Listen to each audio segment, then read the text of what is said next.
শুভ সকাল বন্ধুরা, কেমন আছো তোমরা সবাই? আশা করি তোমরা সবাই বেশ ভালো আছো আর যে যেখানে আছো সকলেই সুস্থ আছো। আমার চ্যানেলে নতুন আরও একটা ভিডিওতে তোমাদের সকলকে জানাচ্ছি অনেক অনেক স্বাগত আর ভালোবাসা।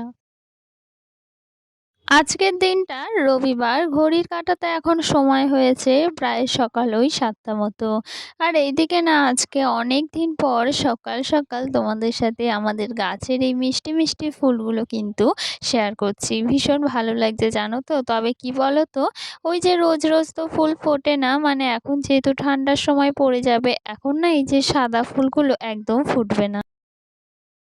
তো সে কারণে দেখো সকাল সকাল উঠেই দেখলাম সুন্দর সুন্দর গাছে ফুল ফুটেছে।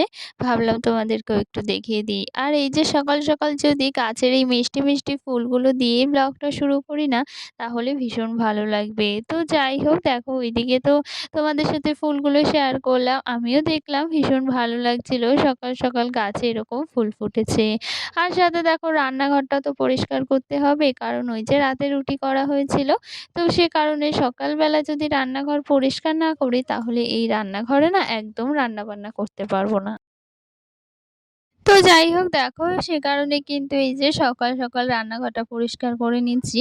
আর ওই যে স্কচব্রাইট সাবান দিয়ে কিন্তু গ্যাসটা মুছে নিচ্ছি। আমি কিন্তু ওই যে গ্যাস কিন্তু ওই যে যে বাসন মাজার সাবানগুলো হয় স্কচব্রাইট সাবান, সেইগুলো দিয়ে কিন্তু গ্যাস মেজে নিই। আর সাথে এই যে মানে টেবিলের যে তাকটা রয়েছে সেটাও মুছে নিই, পাথরটা আর কি। সেটা কিন্তু ওই যে সাবান দিয়ে মেজে একেবারে কিন্তু ওই যে ভিজে কাপড় হয় সেগুলো দিয়ে মুছে নিই। তাতে না ভীষণ ভালো লাগে। আর যেহেতু ওই যে ওই জায়গাটা কালো, তো মানে এই পাথরটা আর কি কালো, তো সেই কারণে না যখন পরিষ্কার করে ভিজে কাপড় দিয়ে মুছে নিই, তখন কিন্তু ভীষণ ভালো লাগে আর একদম চকচক করে। তো যাই হোক, রান্নাঘরটা একদম পরিপাটি পরিষ্কার করে গুছিয়ে নিলে না সকাল সকাল, তারপর না রান্না করলে মনটাও ভীষণ ভালো লাগে।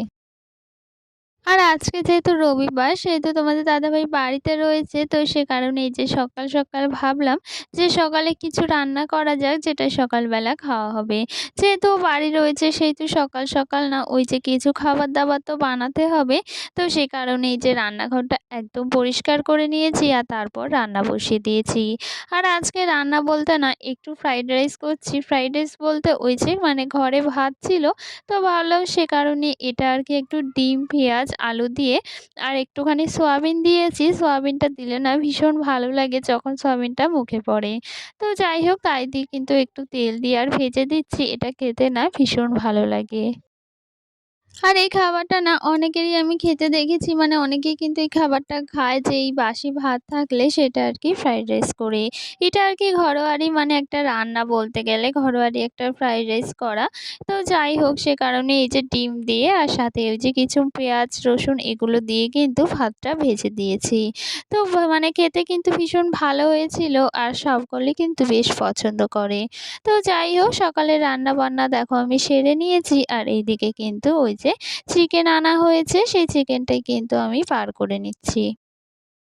আর ওই যে কি বলতো, রবিবারে কিন্তু ঘরের ওই যে ঘরের ভেতরে গোছানো-গাছানো এই কাজগুলো, মানে কাজগুলো থেকে কিন্তু এই রান্নাঘরের কাজটা আমার বেশি থাকে।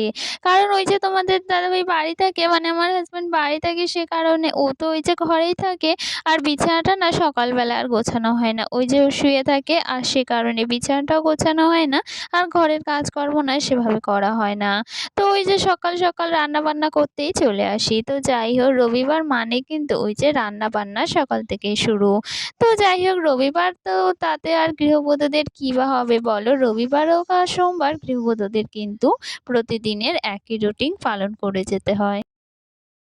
আমাদের বাড়ির বউদের জীবনে কিন্তু আলাদা করে কোনো দিন বা বার থাকে না যেখানে আমরা পুরোপুরি ছুটি পাবো, এরকম একটা দিন কিন্তু মানে নির্ধারণ করা থাকে না। আমাদের কিন্তু এই যে বছরের প্রত্যেকটা দিনই কিন্তু একইভাবে কিন্তু জীবনযাপন করতে হয় বা প্রতিদিনের ডেইলি রুটিনগুলো কিন্তু মেনে নিতে হয়। তো যাই হোক, দেখো এইদিকে যেটা করতে হবে সেটা তো করছি। আর আজকে তো চিকেন রান্না করা হবে। তো সে কারণে দেখো মশলাটা কষিয়ে নিচ্ছি। আর এই যে চিকেন রান্না হবে, তো সে কারণে মশলাটা আগে কষিয়ে নিচ্ছি। আর তারপর তো চিকেনটা দিয়ে কষাবো। আর এভাবে রান্না করলে না মাংসটা খেতে ভীষণ ভালো লাগে। আর আজকে কিন্তু ওই যে চিকেনে একটু পেঁপে দিয়েছি। মানে পেঁপে দিয়ে আমি জানি যে খাসির মাংসটাই রান্না করে বেশিরভাগ সবাই। কারণ ওই যে ভালো সেদ্ধ হয় তাতে কিন্তু টেস্টটাও আসে। তবে আমার না ওই যে মাংসে কিন্তু একটু পেঁপে খেতে ভীষণ ভালো লাগে। তো যেহেতু খাসির মাংস তো আর সবসময় হচ্ছে না, সেহেতু ইচ্ছে হলো আজকে একটু চিকেনেই পেঁপে দেওয়া যাক। তো সে কারণে একটা ছোট্ট পেঁপেই কিন্তু গাছ থেকে পাড়া হয়েছে আর সেটাই কিন্তু ভাবছি আজকে একটু চিকেনে দেবো। তোমাদের কার বাড়ি বলো তো? এই যে রবিবার মানেই কিন্তু এই যে চিকেন হয় এরকম একটা ব্যাপার আছে। আমাদের বাড়িতে কিন্তু বেশিরভাগই রবিবার দিন কিন্তু চিকেনটা আনা হয়। তাছাড়াও ওই যে এমনিতে কিন্তু যে সবসময় আনা হয় তা না। তবে সপ্তাহে কিন্তু ১ দিন হলেও এই যে চিকেনটা আনা হয়। তো মানে ভীষণ ভালো লাগে জানো তো এই যে চিকেনটা রবিবার দিন খেতে। আর বেশিরভাগ বাড়িতেই আমি দেখেছি রবিবারটা কিন্তু চিকেন খায়। তো যাই হোক দেখো এইদিকে তোমাদের সাথে কথা বলতে আমি কিন্তু এই যে চিকেনটা ভালো করে কষিয়ে নিয়েছি। আর তারপর ওই যে বলেছিলাম আজকে একটু পেঁপে দিয়ে মাংসটা রান্না করব, তো সেটা কিন্তু আগে থেকে ভেজে রেখেছিলাম। তো রান্না-বান্নাগুলো করছি সাথে তোমাদের কিছু কমেন্টের রিপ্লাই দিই। আগের ভিডিওতে তিশা দিদিভাই আমাকে কমেন্ট করেছে যে ভিডিওটা খুব সুন্দর হয়েছে দিদিভাই। তো তোমাকে অসংখ্য ধন্যবাদ এই যে তুমি আমার ভিডিওগুলো দেখছো বা কমেন্ট করছো তার জন্যই। আর সাথে আরেকটা দিদিভাই আমাকে কমেন্ট করেছে যে আমি পূর্ব মেদিনীপুর ওই যে তমলুক থেকে ভিডিওটা দেখছি। তো অসংখ্য ধন্যবাদ আমার ভিডিওগুলো দেখার জন্য আর সাথে এত সুন্দর কমেন্ট করার জন্য। তো আজকের ভিডিওটা এখানেই শেষ করছি। বেশি বড় করতে পারলাম না। চলো আজকের মতো টাটা।